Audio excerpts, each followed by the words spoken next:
morning, boys and girls. It's your favourite grumpy granny from Grogy's Patch. And let's get into it.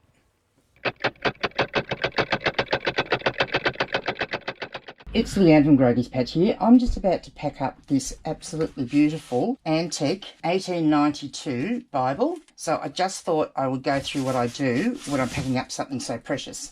Now, I actually picked this up in a book haul from an op shop for 20 cents and I've sold it for $79.95. So it is absolutely beautiful. It's got the leather cover. It's a Sunday School Teacher's Bible. I think it has been gilt-edged, as you can see, but most of that's worn off. It's in great condition. There's a bit of wear around the edges here to be expected for something that is 111 years old.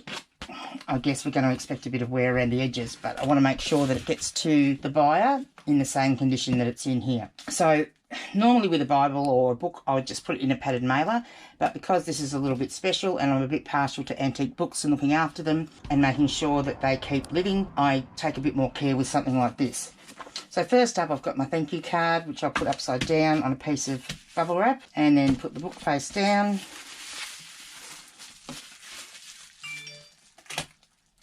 Just put a bit of lightly wrapping it in the bubble wrap.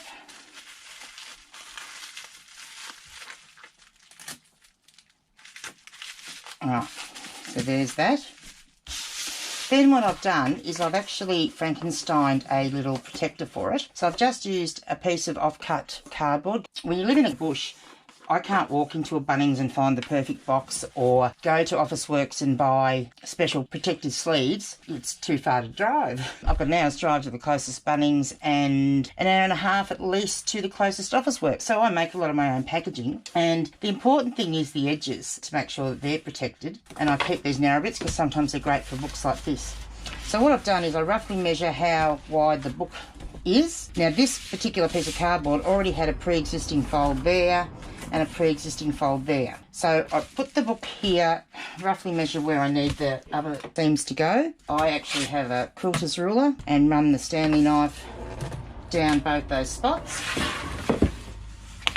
And then you just give them a bend.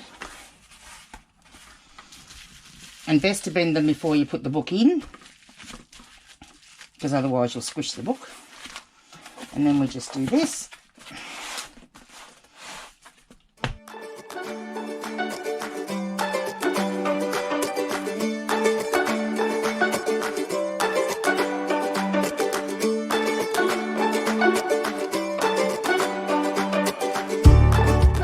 So that will protect it, and then it's just a matter of getting out your small bubble mailer.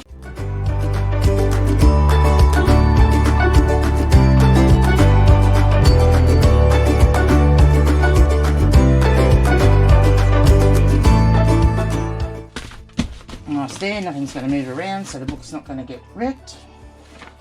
And this is going to a place called Kalkee in Queensland to start a new life.